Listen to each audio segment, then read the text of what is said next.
नमस्कार मित्रांनो, तुम्हा सर्वांचं माझ्या यूट्यूब चॅनलवर पुन्हा एकदा खूप खूप आणि मनापासून स्वागत आहे। आजच्या व्हिडिओमध्ये आपण बघूया जुलैमध्ये डीए वाढला नाही, आता कधी वाढणार जाणून घ्या ताजे अपडेट। व्हिडिओला सुरुवात करण्याअगोदर तुम्हाला एक विनंती, चॅनलवर पहिल्यांदाच भेट देत असाल तर चॅनलला सबस्क्राइब करा। चला तर मग सुरू करूया आजच्या व्हिडिओला। केंद्र सरकारच्या लाखो कर्मचारी आणि निवृत्ती वेतनधारकांचे लक्ष सध्या महागाई भत्ता वाढीकडे लागले आहे। दरवर्षी जानेवारी आणि जुलै या दोन टप्प्यात महागाई भत्त्यात वाढ लागू केली जाते। मात्र जुलै 2026 पासून लागू होणाऱ्या डीए वाढीची अद्याप अधिकृत घोषणा करण्यात आलेली नाही। त्यामुळे महागाई भत्ता नेमका कधी वाढणार आणि कर्मचाऱ्यांना गोड बातमी कधी मिळणार याबाबत उत्सुकता वाढली आहे। सध्या महागाई भत्ता 60%। केंद्र सरकारने यापूर्वी 1 जानेवारी 2026 पासून महागाई भत्ता 58%वरून 60%पर्यंत वाढवला होता। आता कर्मचाऱ्यांचे लक्ष जुलैपासून लागू होणाऱ्या पुढील वाढीकडे आहे। सरकारने अद्याप कोणतीही अधिकृत घोषणा केली नसली तरी यावेळी महागाई भत्त्यात 3 ते 4% वाढ होण्याची शक्यता व्यक्त केली जात आहे।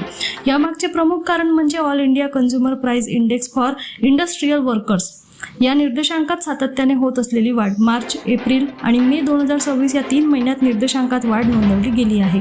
आता जून महिन्याचे आकडे जाहीर होणे बाकी असून त्यावरच डीए वाढीचा अंतिम निर्णय अवलंबून असेल। जुलैत घोषणा नाही, ऑक्टोबरमध्ये मिळू शकते भेट।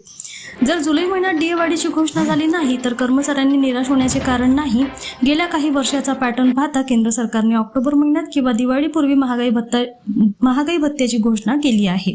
यामुळे यंदाही ऑक्टोबर किंवा नोव्हेंबरमध्ये दिवाळीपूर्वी केंद्र सरकारकडून महागाई भत्ता वाढीची घोषणा होण्याची शक्यता वर्तवली जात आहे। अशा परिस्थितीत कर्मचाऱ्यांना वाढीव डीएची रक्कम थकबाकीसह मिळण्याचीही शक्यता आहे।